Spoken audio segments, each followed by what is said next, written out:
마태복음 8장 5절부터 13절 말씀, 우리 하나님의 말씀 함께 받겠습니다. 예수께서 가버나움에 들어가시니 한 백부장이 나와 간구하여 이르되 내 하인이 중풍병으로 집에 누워 몹시 괴로워하나이다. 이르시되 내가 가서 고쳐 주리라. 백부장이 대답하여 이르되 주여, 내 집에 들어오심을 나는 감당하지 못하겠사오니 다만 말씀으로만 하옵소서. 그러면 내 하인이 낫겠사옵나이다.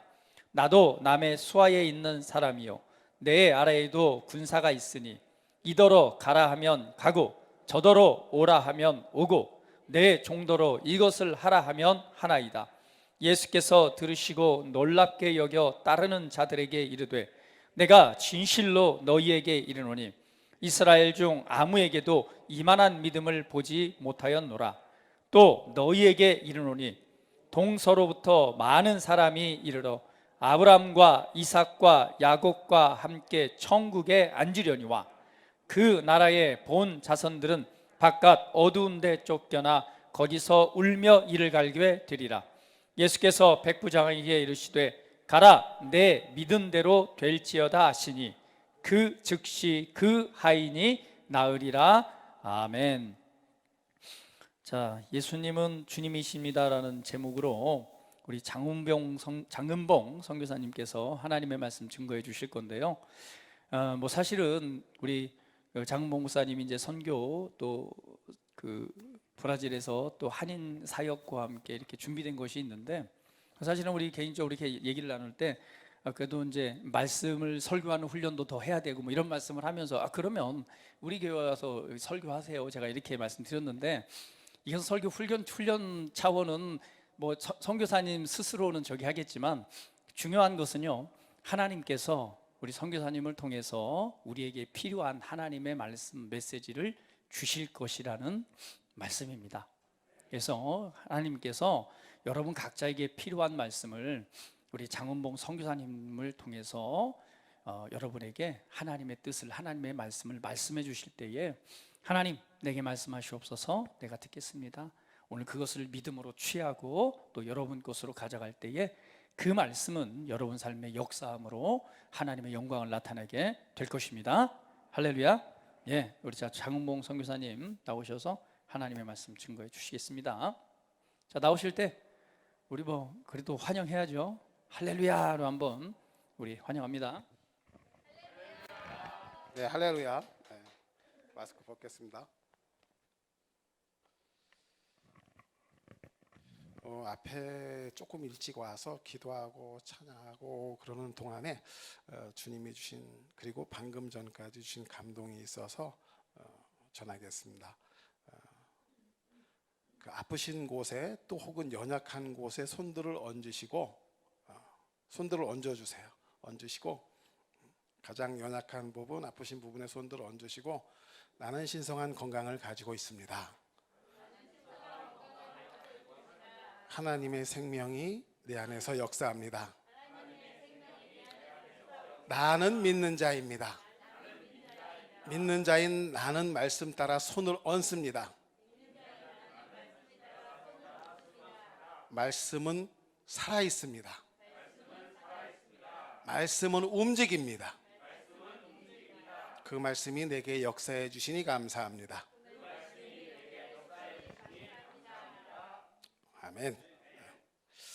오늘 이 말씀을 가지고서 예수님은 주인이십니다, 주님이십니다라는 제목을 정해봤습니다.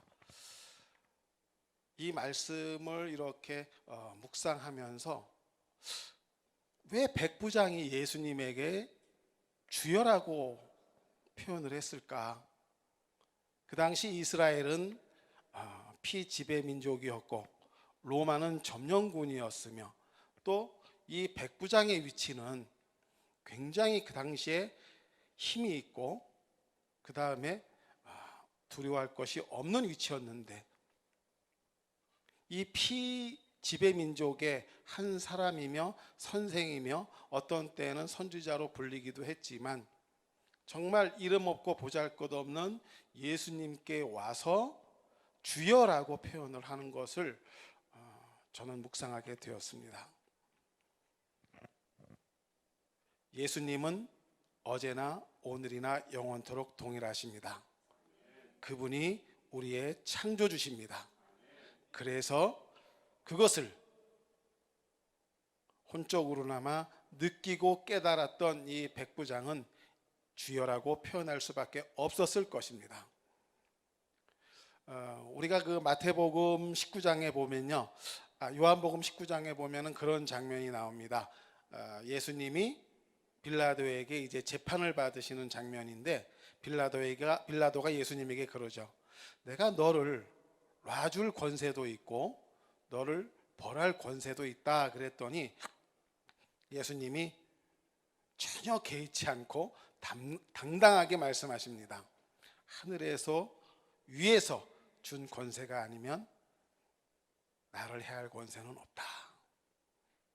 맞습니다. 그리고 로마서 13장에도 보면 모든 권세는 하나님으로부터 온다라고 명확하게 써 있습니다.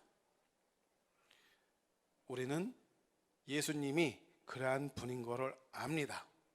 그래서 우리는 주님이라고 표현을 합니다. 그런데 이 주인이라는 주라는 표현 속에는 분명하게도 상하 관계가 명시되어 있다는 겁니다. 주라고 불리우는 분은 주인의 위치이고 주라고 부르는 사람은 어찌됐든 간에 하인 혹은 낮은 자의 위치에 있다는 겁니다.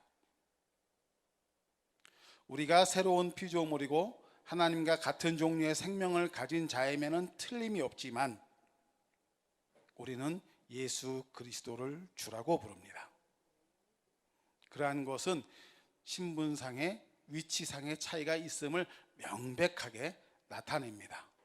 그것은 우리가 모자라서도 혹은 부족해서도 아니고 그것은 나의 겸손한 위치의 표현입니다.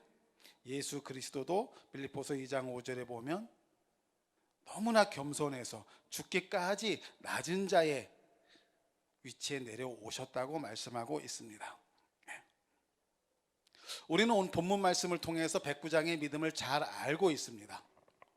예수님도 그것을 인정하셨습니다. 그래서 이만한 믿음을 내가 본 적이 없다고 표현도 하십니다. 그리고 그 결과는 너의 믿음대로 되라 그렇게 말씀하시면서 그 즉시로 하인이 낳는 놀라운 결과를 가지고 옵니다. 여기서 우리가 생각해 봐야 될 것이 있습니다. 이 백부장처럼 우리도 예수 그리스도를 주라고 진정으로 여기고 있는가 한번 명백하게 돌이켜 볼 때가 아닌가 싶습니다. 우리가 오늘도 여러 번 나왔는데요. 우리는 새로운 피조물이고 하나님의 자녀로서 말씀 따라 생각하고 말하고 행동한다. 그리고서 저를 보니까요, 저는 말씀 따라 생각도 잘합니다. 말도 잘합니다. 그런데 맨 마지막 부분에 행동하는 건 잘하는 것 같지는 않습니다. 어떤 때는 잘하고 어떤 때는 잘하지 못합니다. 이 마지막 부분이 항상 걸립니다. 그런데 주인과 또 내 위치에서 보면 하나님께서 가장 분명하고 확실하게 우리의 삶에서 증거될 수 있도록 하는 것이 마지막 부분 행동입니다. 주인이 이야기를 했을 때, 명령을 하였을 때 분명하게 나타날 수 있는 것은 행동이지 우리의 생각이나 말은 그것보다 후차적인 것입니다.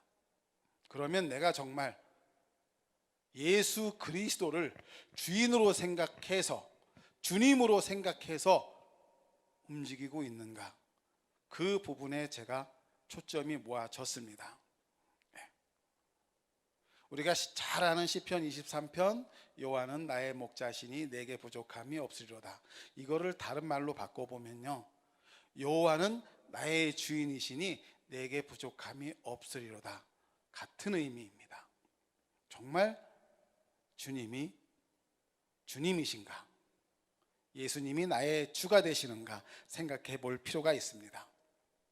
그런데 말씀 따라서 예수 그리스도를 나의 주로 인정하고 섬길 때 나타나는 명백한 특징들이 몇 가지 있습니다. 첫 번째는 관계의 회복이 나타납니다. 제가 주님을 주라고 부르면서 오늘도 찬양 연습을 하는 걸 맨 앞에서 이렇게 보는데요, 주라는 단어가 계속 찬양 속에서도 보이고 제 심령 안에서도 보여서 계속 주님, 제가 예수님을 정말로 주님으로 섬기고 있는 것 맞지요? 그리고 저는 주님으로 섬길 것입니다. 그리고 예수님은 정말 나의 주인이십니다. 그리고 주님이십니다. 이것이 묵상이 되면서 굉장히 은혜가 넘쳤고 감격이 되었습니다. 우리가 예수님을 주로 섬길 때 나타나는 첫 번째 특징은 관계의 회복입니다. 예수님을 제가 주님으로 모시고 난 후에 저는 하나님과 화평케 되었고요. 저는 전에는 어둠이었는데 이제는 빛이 되었고요. 저는 그전에 사망의 그늘에 있었는데 이제 생명 앞에 와 있습니다. 그리고 저는 그전에는 저주가 있었고 질병이 있었고 모든 연약함이 있었는데 이제는 기쁨이 있고 감사가 있고 그리고 주님의 말씀하시는 예수 이름의 권세가 있고 능력이 제 안에 있습니다. 이것에 대해서 저는 이제는 당당합니다. 그전에는요, 제가 행동이 부족하거나 연약한 것들이 나올 때 조금 당황스러워서 많은 사람 앞에 당당하지 못했었습니다. 하나님과의 관계가 분명하지 않았기 때문에 그랬죠. 이제는 그 관계가 말씀에서 너무 명확해졌습니다. 우리가 잘 아는 것처럼 우리의 위치는 이제 어둠에서 빛으로 바뀌었습니다. 하나님의 아들의 나라로 옮겨졌습니다. 전에는 마귀의 자식이었고 죽음을 두려워했고 두려움 속에 모든 상황 속에 자신이 없었는데 이제는 전과 다르게 모든 것이 명확하게 바뀌었습니다. 그러므로 인해서 제가 너무나 힘이 있어지고 담대해지고 강해진 것은 이제 하나님과 나와의 모든 관계가 바뀌었기 때문입니다. 하나님과 우리의 관계가 바뀌면 사람과의 관계도 바뀝니다.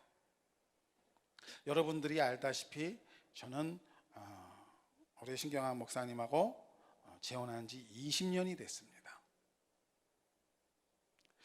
20년 동안에 우리 신경환 목사님의 자녀가 둘이 있죠. 정희가 있고 환희가 있습니다. 그들이 제게 아빠라고 부른 적이 한 번도 없었어요. 왜 그런지 저는 잘 압니다. 정희가 13살 때, 환희가 9살 때 그들은 엄마를 저에게 빼앗겼다고 생각을 했겠죠. 엄마의 모든 관심은 저에게 있었습니다. 저를 사랑해서 그랬다기보다도 정말 영적으로 약해져 있었고 넘어지기 쉬웠고 쓰러질 수밖에 없는 상태에 있는 저를 세우기 위해서 모든 관심이 저에게 있었습니다. 그것을 보던 그 자녀들의 눈 속에는 그들이 보는 관점에서는 제가 몹시 싫었을 수도 있습니다. 그리고 상처가 되었던 것이 분명합니다. 그래서 저는 아빠라는 소리를 들어본 적이 없습니다. 그런데 올해 3월 15일이 제 생일입니다. 그때 이제 함께 식사를 하고 모여 있으면서 큰딸 정희가 그러더라고요. 저희가 환희하고 정희가 선물을 하나 준비했습니다. 선물을 두 가지를 준비하려고 그랬는데 하나는 준비하려고 했는데 못했고 하나는 했습니다. 그 중에 준비하지 못한 게 뭐냐면 명패를 준비하려고 그랬대요. 그래서 명패가 뭐지? 제가 잠시 명패가 뭐지? 하고 제가 물었더니 명패 모르세요? 어떤 회사에 가면 회장 아무개, 뭐 전무 아무개라는 명패를 얘기를 하더라고요. 그래? 그러면 나한테는 무슨 명패를 주려고 그랬지? 무슨 명패를 주려고 그랬니?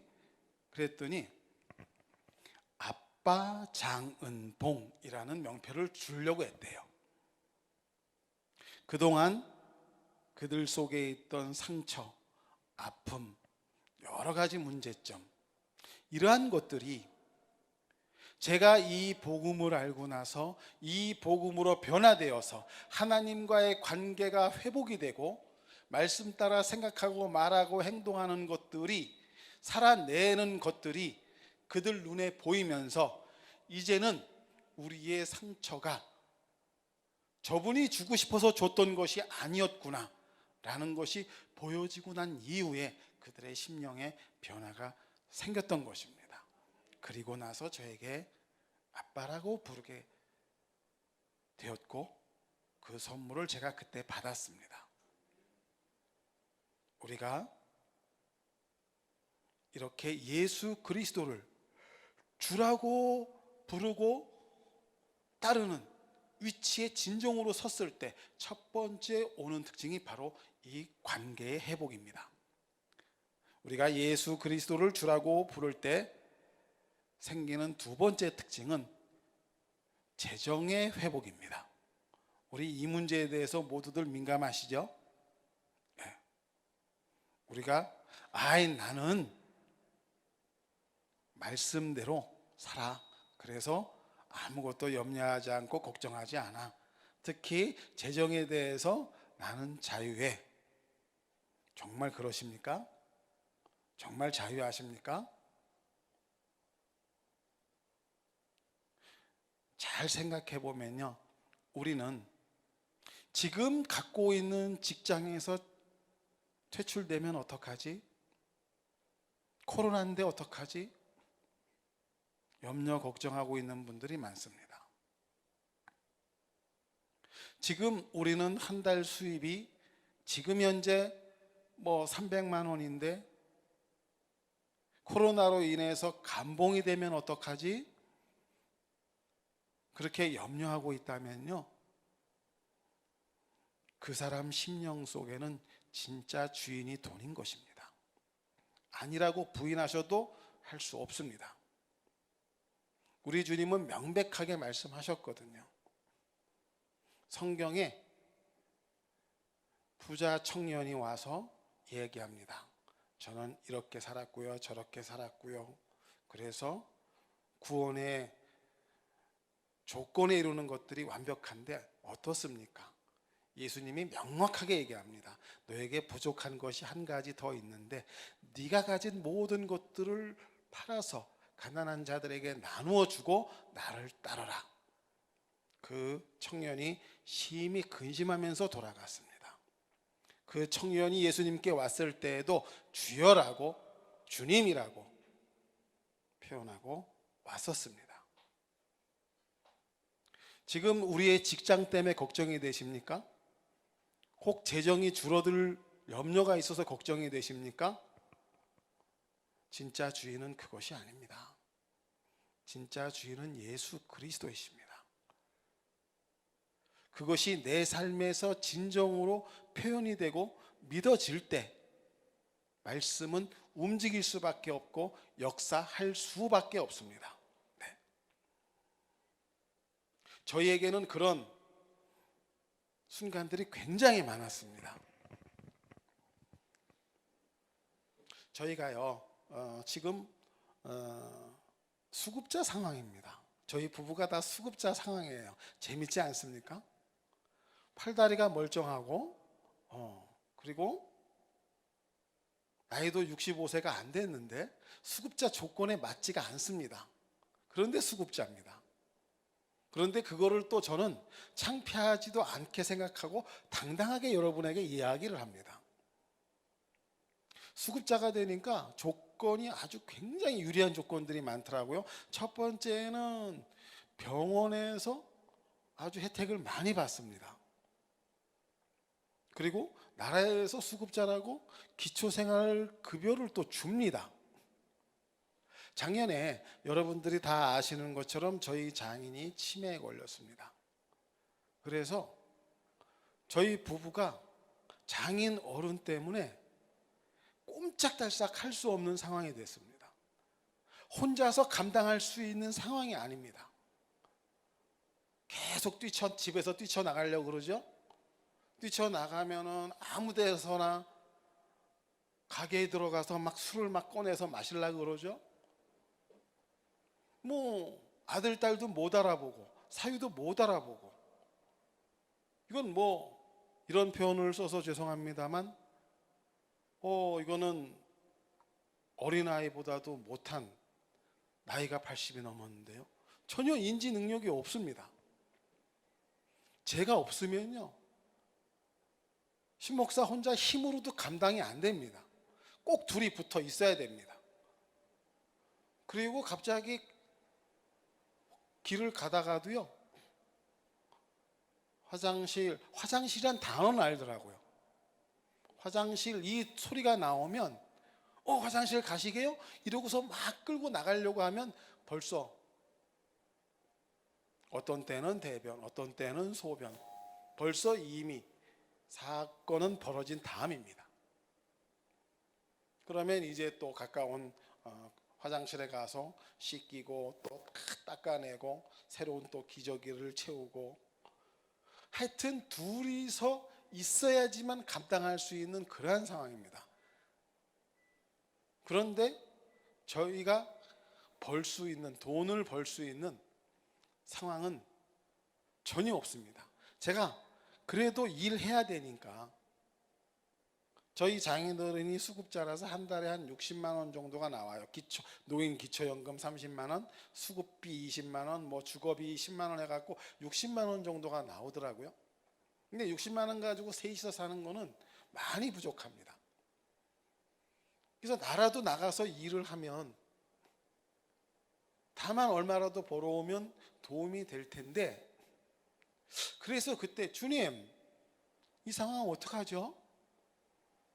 그랬는데 구청에서 직원이 와가지고 이제 아버님 상태를 점검하러 왔습니다. 그래서 거기에 대한 혜택을 주고자 점검하러 왔는데, 뭐라고 하냐면 일단 저분이 정말로 치매가 걸렸는지 안 걸렸는지 확인을 해야 된다고 하면서, 그분들은 그러한 분들을 너무나 많이 보고 경험을 했기 때문에 압니다. 이분이 가짜로 치매 증상을 나타내는 건지 아니면 진짜인지. 오자마자 그러더라고요. 저기 어르신, 화장실 가서 이 닦고 오세요. 그러니까 저희 장인어른이 못 알아듣고 가만히 있습니다. 저 어르신, 저 화장실에 가서 이 좀 닦고 오세요. 이 닦고 오시라고요. 그랬더니 가만히 있습니다. 그래서 저희가 아버님 가서 이 닦고 오세요. 그랬더니 이제 일어나고 화장실로 갑니다. 가갖고 화장실에서 어떻게 해야 될지 모르고 가만히 두리번 거리고 있으니까, 이 닦으시라고요. 그러니까 이 닦으라고 그러는구나. 그러면서 이제 칫솔을 딱 집어들었는데, 칫솔 들으면 그 다음에 해야 될 일은 치약을 짜야 되지 않습니까? 그런데 다짜고짜로 바로 앞에 놓여있는 세수비누를 들더니 세수비누에다가 칫솔을 막 문댑니다. 그래갖고 많이 이게 비누가 칫솔에 묻으니까 그거 가지고 막 이를 닦습니다. 그거를 보러 온 구청 직원이 깜짝 놀랍니다. 아니 그만하세요. 스톱하세요. 저거는 꾸밀래도 꾸밀 수 없는 상황이구나. 저분이 아무런 인지 능력이 없구나. 그 다음에 그만하라 그래도 그만하라는 말도 못 알아듣고, 닦다가 이걸 어떻게 해야 되지? 물을 헹구는 것조차도 인지를 못하고 있더라고요. 그러면서 저희 치매 확정 판결을 내려준다고, 이 정도면은 뭐 움직일 수도 있고 이러니까 4급이 된다고. 4급에 대한 혜택이 굉장히 좋더라고요. 그러면은 재가센터나 뭐 요양원에 이렇게 모실 때 드는 비용을 전액 받을 수 있는. 그러면서 저희들에게 묻더라고요. 저 상태면 두 분이 꼼짝달싹을 못 하실 텐데 두 분은 어떻게 생활을 하세요? 그러시더라고요. 그래서 네, 저희는 선교사인데 브라질에 있다가 지금 들어와서 이러한 상황 때문에 들어와서 지금 어떻게 해야 될지 모르겠습니다. 그랬더니 그러세요. 그러면 제가 두 분에 대해서 수급자 신청을 해드릴게요. 어차피 저렇게 두 분께서 저분을 보살펴야 되니까 움직이시지 못하는 상황이니까 뭐 큰 도움은 아니더라도 약간의 도움이 될 겁니다. 이러면서 이제 우리 둘을 수급자로 해주더라고요. 그때 저는요, 예전 같았으면, 옛날에 저 같았으면 분명하게 그랬을 겁니다. 아니, 사람을 뭘로 보고 자존심이 있지, 이 건강한 나를 수급자라고? 나는 수급자가 나쁜 건 줄 알았어요. 그랬을 겁니다. 그런데 이 복음을 알고 나서 이것도 주님이 나를 향해서 하시는 일이구나, 겸손하게 받아들였습니다. 네, 감사합니다. 그랬더니요, 뭐 이렇게 저렇게 해서 한 사람당 한 30만 원씩 해서 60만 원 정도가 나오더라고요. 120만 원이어서 이 정도면 최소한 우리 생활을 하겠다고 했는데 하나님께서 우리에게 부족함이 없도록 어떤 분을 통해서 선교 헌금도 보내주시고 지금 아무런 부족함이 저에게 없습니다. 이제 아버님도 정상으로 돌아오셨지만 저희의 재정에 대해서 저희가 그 이후로 걱정해 본 적이 없습니다. 오히려 지금은 이제 무엇을 하려고 하면 재정에 대해서 부족한 것이 있으면 당당하게 요구합니다. 아버지, 이 일을 해야 되는데 재정이 이만큼 필요합니다. 아시죠? 그리고 얘기합니다. 나를 섬기는 영들아, 내가 재정이 이만큼 필요하다. 내 계좌에 채워놓을지어다. 당당하게 명령하고 선포합니다. 그러한 일들에 대해서 지금은 이제 시간이 없어서 자세하게 설명을 못하지만 그런 것들이 실제화된 경험들이 너무나 많습니다. 예수 그리스도가 진짜 주가 되시면요, 그분 말씀처럼 걱정할 것이 없습니다. 염려할 것이 없습니다. 그분이 목자 되시고 주인 되시기 때문입니다. 이것이 해결되는 것은 말씀 그대로입니다. 마태복음 6장 33절 아시죠? 너희는 먼저 그의 나라와 그의 일을 구하라. 여러분들의 삶 속에서, 우리의 삶 속에서 어떤 것이 주님의 나라와 의를 먼저 구하는 건지 명확해지기만 한다면, 내가 이 일을 함으로 인해서 이 일이 주님의 나라와 의를 구하는 게 분명한데 이 일 때문에 직장이 문제가 되면 어떡하지? 아니요, 그 일을 먼저 하십시오. 주님이 책임지십니다. 움직여 보십시오. 주님이 책임을 지십니다. 그 다음에 세 번째는요, 예수님을 주님으로 섬길 때 나타나는 특징은 건강에 대해서, 치유에 대해서 완벽하게 나타납니다. 물론 오늘 본문 구절처럼 백부장에게 네 믿은 대로 될지어다 라고 말씀도 하시지만 성경에서 말씀하신 모든 것들은 명확하게 실제이고 변함이 없는 진리입니다. 그래서 너무나 저는 좋습니다. 이사야서 53장 5절은 우리가 너무나 잘 압니다. 그가 채찍에 맞음으로 너희가 나음을 얻었다. 예, 채찍에 맞은 건 우리가 인정을 합니다. 그걸 사실이라고 받아들입니다. 진리입니다. 그런데 나음을 입었다는 부분에 가서는요, 이게 좀 애매해집니다. 이게 내게 실제가 안 돼서 이게 앞부분은 사실인데 뒷부분도 사실이라고 받아들이기에 조금 망설임이 있을 때가 있습니다. 그러나 명확하게 그것은 사실이고 진리입니다. 그래서 저는 그 말씀을 너무 좋아합니다. 또 이사야서 55장 11절 혹시 띄울 수 있을까요? 없으면은 제가 그냥 읽어드리겠습니다. 이사야서 55장 11절에 보면 내 말이 헛되이 돌아가지 아니하고 하나님께서 하신 말씀들은 헛되이 돌아가지 않을 뿐더러 하나님의 기쁘신 뜻을 위해서 완벽하게 이루어지고 형통할 거라고 얘기하고 있습니다. 예수님께서 성경에 보면요, 이 그 사복음서에 치유하신 부분이 19가지가 나옵니다. 그 중에 16가지는요, 예수님이 뭐라고 말씀하시냐면 네 믿음대로 되라, 네 믿음대로 되라 라고 말씀하십니다. 우리가 예수님이 주인이라고 믿어지면 우리의 삶 속에서 그 일들은 우리의 믿음대로 되는 것은 아주 정상적인 것이고 당연한 것입니다. 우리가 잘 아는 마가복음 16장 18절에 보면 16절부터 이렇게 되어 있습니다. 믿는 자들에게는 이런 표적이 따르리니 저희가 내 이름으로 귀신을 쫓아내고 새 방언을 말하며 뱀을 들어 올리며 무슨 독을 마실지라도 해를 받지 아니하고 병든 자에게 손을 얹은즉 나으리라. 믿는 자들에게는 손을 얹으면 낫는답니다.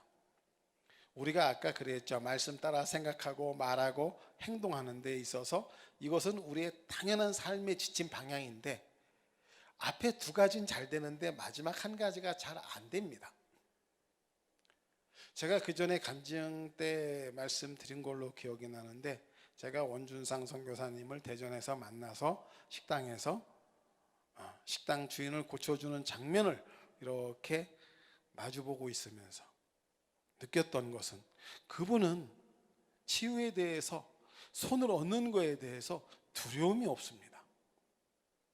우리가 손을 못 얹는 이유는요, 우리 속에 그 말씀에 대한 확신도 없지만 내가 이것을 손으로 얹었을 때 치유가 안 되면 어떡하지? 라는 것이 항상 걸림돌이 되어 있음을 알 수가 있습니다. 제가 그랬으니까요. 그런데 이제는 손 얹는 것에 대해서 제가 두려워하지 않습니다. 치유를 내가 하는 게 아니잖아요. 얼마 전에 이제 저하고 신 목사님하고 둘이서 뱃살을 뺀다고 저희 집 뒤에 있는 산에 운동을 다니기 시작했습니다. 산을 타고서 이렇게 가다가 보면요, 산 중간에 넓은 터가 있고 거기에 온갖 운동 기구들을 또 다 해놨더라고요. 거기에 많은 사람들이 와서 운동을 합니다. 하루는 운동을 하고 있는데 한 분이 지난 4월 달입니다. 4월 달에 이제 제가 반팔을 입고 이렇게 운동하고 있으니까 한 노인분이 오셔가지고 아유 젊으시네요. 예? 그때 날씨가 조금 쌀쌀했는데 제가 반팔 입고 있다고 그렇게 표현을 하신 것 같아요. 어유 반팔을 입으시고 아주 젊으시네요. 그러면서 쌀쌀하지 않습니까? 그래서 지금 긴팔을 갖고 오긴 갖고 왔는데 운동하면서 더워서 벗었습니다. 그랬더니 그러시냐고. 그러면서 이제 본인 얘기를 이런저런 얘기를 합니다. 그래서 가만히 듣다가 보니까 그분이 그래요. 한 2년 전부터 이유도 없이 팔이 아프고 이게 안 되고 이게 계속 아픈데 병원 가도 원인도 모르고요. 그래서 제가 그 소리 듣자마자 제가 그랬더니 옆에서 이제 신 목사님이 말립니다. 충분히 얘기를 들어주라고. 그분이 막 자기 사정을 얘기를 해요. 그래서 얘기를 가만히 다 듣고 난 후에 이제 제가 그랬죠. 제가 그 아픈 팔을 위해서 기도해 드려도 되겠습니까? 좋아질 겁니다. 나을 수도 있습니다. 그랬더니 눈이 커지는 거예요.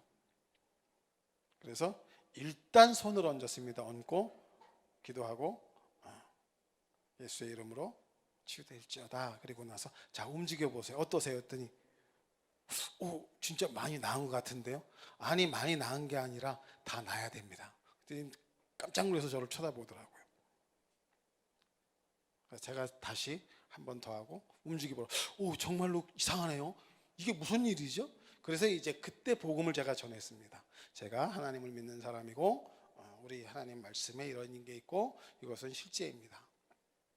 그리고 내일 혹시 다시 아프면 어떡하지? 라고 말씀하지 마시고 그분이 예수님께서 채찍에 맞음으로 나는 나음을 얻었고 내가 예수님을 믿을 때 이거는 완전할 거야 라고 말하십시오. 그랬더니 알았다고 고맙다고 얘기하더라고요. 제가 그러한 일을 할 수 있었던 것은요, 제가 할 수 있는 능력이라고 저는 생각지 않습니다. 원준상 선교사님에게 그거를 보고 배웠거든요. 그분은 말씀에 대해서 두려움이 없어요. 무슨 소리냐면 말씀이 실제라는 것 의심치 않습니다. 그렇구나. 우리가 손을 못 얹을 뿐이지. 요즘 치유에 대해서 책을 하나 소개받아서 얻는데요. 잔질 레이크 목사님이라고 지금은 안 계신데 굉장히 유명하신 분이 있습니다. 치유에 대해서. 그분 책 제목이 치유입니다. 그 책의 서두에 보면 그런 이야기가 나옵니다. 여러분들이 예수 그리스도를 믿고 주로 섬기고 여러분들 심령 속에 예수님이 계신다고 생각하면 당신이 아플 때 어떻게 병원을 갈 수 있는지 생각해 보라. 예수님이 과연 아플 때 병원에 가시겠는가? 예수님이 아파서 약국에 가시겠는가? 그런 일은 결코 없을 것이다. 그렇다 그러면 예수 그리스도를 모시고 있는 여러분이 병원에 간다 그러고 약국에 간다 그러면 그게 이상하지 않겠는가라고 얘기합니다. 그건 그분의 믿음입니다. 그 이야기를 읽으면서 제가 다시 한번 돌아봤습니다. 내가 정말 예수 그리스도를 주님이라고 믿는다고 하면 주님의 말씀에 대해서 조금 더 담대해질 수 있겠구나. 네. 우리가 잘 아는 T.L. 오스본 목사님이 계십니다. 그분은 정말 수도 없이 많은 환자들을 고치셨습니다. 어떤 때에는요, 그 당시 미국에서 TV는 저 TV 화면은 마귀 상자다, 바보 상자다, 그러한 상황 속에서 TV 설교 가운데 제가 지금 설교하고 지금 제가 선포하는데 지금 제가 이 화면에 제 손을 대겠습니다. 제 손에 이 화면 속에 같이 손을 맞대시는 분들은 그 아픈 부위가 날 것입니다라고 선언하고 그 손을 대는 장면이 TV에 손만 딱 나올 때 정말 대면 사람들이 많이 치유가 됐습니다. 정말 그분은 그 치유의 능력이 탁월하신 분이었습니다. 그분이 말씀하시길 그랬습니다. 나는 내가 이렇게 많은 치유가 나타나는 것은 내 능력이 결코 아닙니다. 나는 단지 주님의 말씀 따라서 남들보다도 더 많이 손을 얹었을 뿐입니다. 예, 우리가 주님의 예수 그리스도를 주님으로 믿으면 말씀 따라서 손만 얹으면 됩니다. 그런데 손을 얹지 못하는 그 나를 붙잡고 있는 여러 가지 요인들, 그것은 우리 게 아닙니다. 우리를 속이고 있는 사단의 생각이고 전략입니다. 우리가 주님의 말씀을, 아니 예수 그리스도를 주님으로 믿는다면 그분의 말씀을 따르는 겁니다. 주인의 말을 따라야 되는 게 당연한 거 아닙니까? 그럴 때 이러한 일들은 실제가 됩니다. 그리고 우리의 삶의 목적의 방향은 결국에 가서 우리는 주님으로부터 주님 나라에 갔을 때에도 칭찬을 받는 것이고 지금 이 땅에서도 칭찬을 듣는 것입니다.